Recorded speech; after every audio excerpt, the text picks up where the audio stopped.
Bismillahirrahmanirrahim. Assalamualaikum warahmatullahi wabarakatuh. Selamat pagi, selamat siang, selamat sore, dan selamat malam teman-teman semuanya. Terima kasih kepada Ibu dosen, Ibu Sari Fitra MPD yang sudah memberikan saya kesempatan untuk memaparkan materi keterampilan dasar konseling 3. Eh, yang saya hormati Ibu dosen, Ibu Sari Fitra MPD, dan teman-teman sekalian yang saya banggakan. Baik, di sini saya Muhammad Afarisi akan memaparkan materi tentang keterampilan dasar konseling 3. Nah, yang pertama di sini ada eh, facilitating atau memudahkan. Nah, facilitating ini adalah tugas seorang konselor untuk memudahkan atau memberi peluang yang besar kepada klien supaya dia bisa mengungkapkan perasaan, pikiran, dan pengalamannya dengan leluasa. Nah, hal ini amat ditekankan karena sering terjadi bahwa eh, konselor kebanyakan mengatur, mendikte, atau bersikap serba pintar. Nah, sehingga banyak memberi nasihat. Hal ini amat bertentangan dengan prinsip konseling gitu ya, yaitu pembicaraan terpusat pada klien. Klien. Nah, sedangkan konselor itu adalah fasilitator, orang yang memberi kemudahan supaya pembicaraan klien bebas dan terbuka tanpa rasa takut, malu, ataupun sungkan. Nah, untuk mencapai tujuan itu, calon konselor itu dilatih dengan teknik facilitating atau memudahkan. Tujuan latihannya itu untuk apa? Yang pertama, membentuk sikap dan kemampuan sebagai seorang fasilitator melalui latihan attending, empati, toleransi, dan latihan memberikan peluang apa? Memberikan peluang lawan bicara bebas menyatakan pendapat, perasaan, dan pengalamannya.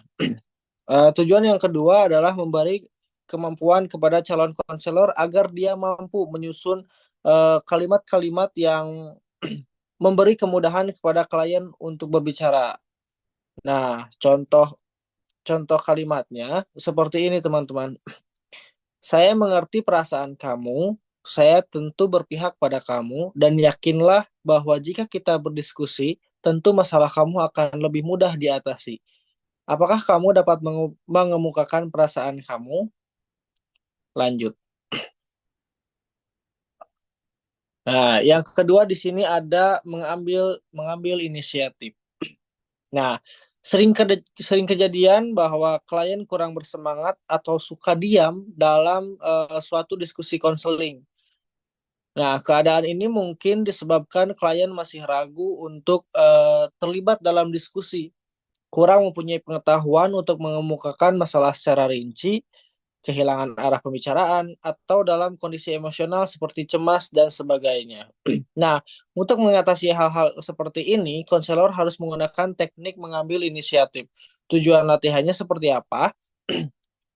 Yang pertama, memberi kemampuan bagi calon konselor untuk menangkap keadaan klien yang cenderung diam, tidak bersemangat untuk berbicara, atau tersendat-sendat. Nah, tujuan yang kedua adalah memberi kemampuan kepada calon konselor untuk membuat kalimat-kalimat yang menggambarkan teknik mengambil inisiatif. Nah, contoh kalimatnya itu seperti ini. Jika klien terlihat tidak begitu memahami kondisinya atau diam, kita sebagai konselor bisa memakai kalimat seperti ini. Baiklah, barangkali kamu mempunyai perasaan dan pemikiran tertentu, namun belum kamu nyatakan secara luas. Coba kamu renungkan dan usahakan menyatakannya lagi. Bagaimana, bisakah? Nah, seperti itu teman-teman. Yang selanjutnya, di sini ada memberi nasihat. Nah, mungkin banyak klien dan calon klien mengira bahwa bimbingan dan konseling adalah lembaga nasihat, sehingga jika tidak ada kebutuhan seperti itu, maka lembaga itu seolah-olah tak ada gunanya. Nah, teman-teman, padahal konseling bukan hanya untuk memberi nasihat saja, namun lebih luas lagi, yaitu untuk pengembangan potensi klien dan membantu dia agar mampu mengatasi masalah sendiri. Karena Ya, karena itu sebaiknya nasihat diberikan jika klien memintanya. Seperti yang Ibu dosen sampaikan pada jadwal offline minggu lalu, bahwa kita ini tidak boleh memberi nasihat kecuali jika diminta. Walaupun itu diminta sama diminta oleh klien, kita harus mempertimbangkan nasihat kita agar eh, si klien ini tidak merasa digurui lah oleh kita. Nah, tujuan latihannya itu seperti untuk apa gitu ya? Yang pertama, agar calon konselor memahami sepenuhnya kapan dia harus memberikan nasihat terhadap klien, walaupun diminta oleh klien, tapi harus dipertimbangkan apakah nasihat itu perlu. Nah, jika tidak perlu, tidak usah. Nah, sebab tujuan utama konseling adalah agar klien bisa mandiri gitu ya. Yang kedua, supaya calon konselor mampu membuat pernyataan yang menolak secara halus bahwa nasihat itu belum perlu, atau pernyataan yang memberi nasihat namun tanpa melupakan kemandirian klien. Contoh kalimatnya seperti ini. Saya kira kamu lebih memahami segala sesuatu dengan tugas kamu. Tentu kamu yang lebih tahu dari saya. Mana mungkin saya akan memberikan nasihat, padahal kamu sendiri jelas lebih bisa mengatasinya sendiri. Seperti itu, teman-teman. Lanjut. Yang selanjutnya di sini ada memberi informasi. Nah, memberi informasi kepada klien ini sama dengan memberi nasihat, yaitu jika diminta oleh klien. Namun, tidak semua permintaan informasi ini harus dilayani, akan tetapi harus mempertimbangkan kondisi klien dan penting tidaknya informasi yang diminta. Di samping itu, konselor juga harus dapat mengukur kemampuannya dalam berbagai jenis informasi.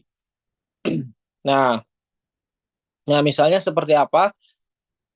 Misalnya, apakah mungkin gitu ya seorang konselor, eh, ya konselor sekolah gitu, mengetahui seluk-beluk universitas mana atau sekolah penerbangan, sekolah angkatan laut, ya paling paling minimal atau paling tinggi itu mungkin mengetahui persyaratan umumnya saja. Nah, itu kalau dia memiliki informasi tersebut gitu ya. Karena itu tidak baik seorang konselor memaksakan diri dalam memberikan informasi yang kurang dikuasai oleh konselor tersebut. Jadi, pertimbangkanlah kemampuan konselor, kondisi klien, dan kemampuan klien. Nah, tujuan latihannya itu seperti apa? Yang pertama, melatih calon konselor agar mampu mempertimbangkan untuk memberikan informasi berdasarkan kemampuannya, kualitas intelektual, dan emosional klien, pendidikan klien, dan sebagainya. Nah, yang kedua tujuannya melatih calon konselor agar mampu membuat kalimat pernyataan pemberian informasi dengan berbagai pertimbangan, atau melatih agar calon konselor mampu menolak secara halus eh, permintaan klien karena dianggap klien mampu mencari sendiri informasi yang dibutuhkannya. Eh, Mungkin bisa dicontohkan contoh kalimatnya seperti ini. Eh, saya kira di saat ini zaman sudah berkembang, jadi kamu bisa mencari informasi yang lebih luas di berbagai platform media. Eh, saya hanya akan bisa membantu eh, nama unit-unit mana yang nanti bisa kamu ambil, dan kamu nanti boleh mencari informasi itu secara mandiri di rumah. Selanjutnya, nah, setelah setelah memberikan informasi, lalu tibalah untuk merencanakan program konseling. Nah, mendekati akhir sesi konseling selalu harus ada rencana klien untuk kegiatan selanjutnya dalam rangka pengembangan dirinya. Nah, mungkin rencana itu tidak besar, namun harus ada. Misalnya, rencana pertemuan berikutnya, rencana pendekatan klien terhadap misalkan pacarnya yang ngambek, marah, atau rencana kuliah sambil kerja, rencana diskusi misalkan ya dengan suami yang memang dianggap menyeleweng dan masih banyak dan sebagainya lah. Nah, rencana atau program pada akhir sesi konseling ini amat penting. Kenapa? Karena yang pertama, menandakan adanya perubahan perilaku atau kemajuan pada diri klien. Yang kedua, sebagai pedoman untuk kemajuan sesi konseling berikutnya. Nah, calon konselor seharusnya dilatih kapan dia menganggap bahwa sudah saatnya membuat rencana bersama klien berdasarkan eh, penilaian penilaiannya bahwa akhir sesi konseling ini sudah tiba. Nah, tujuan tujuan latihannya itu seperti yang pertama adalah agar calon konselor mampu membuat pertimbangan kapan berakhirnya sesi konseling dan sudah saatnya klien membuat rencana atas bantuan konselor.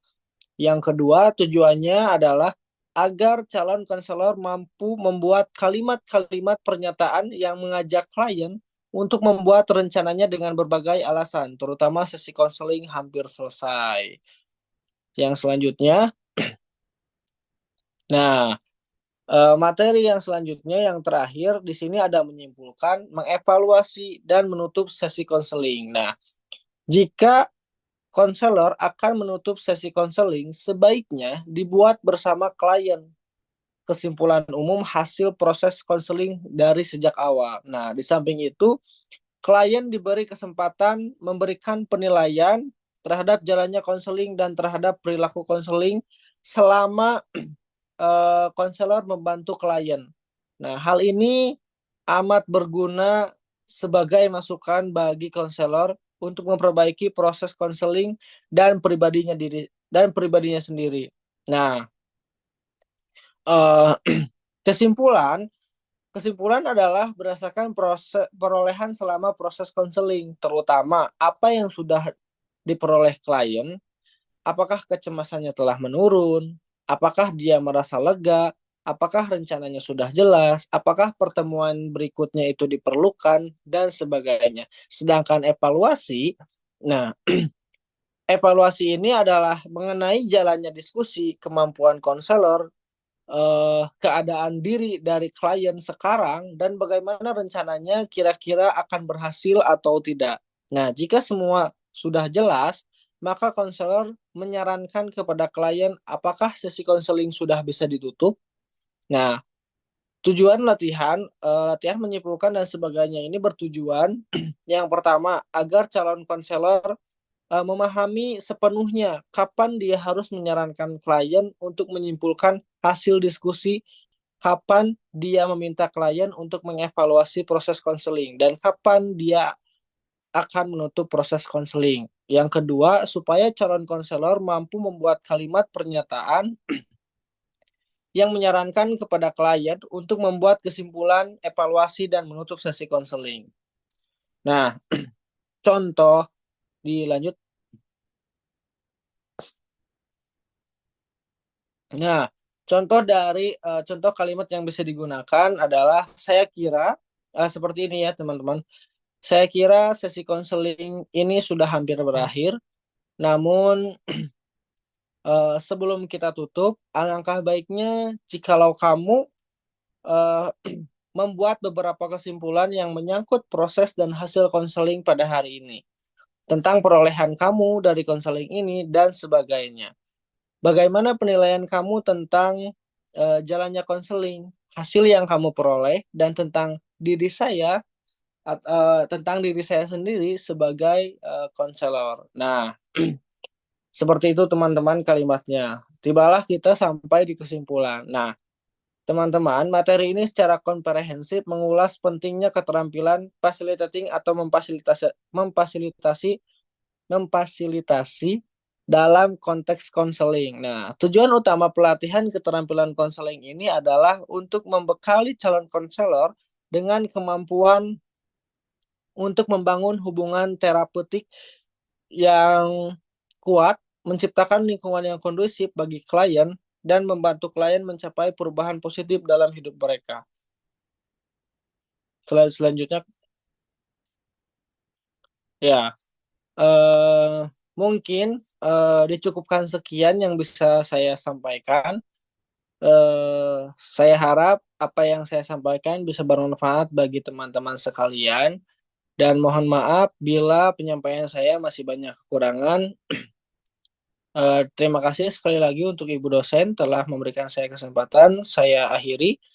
Wabillahi taufiq wal hidayah. Assalamualaikum warahmatullahi wabarakatuh.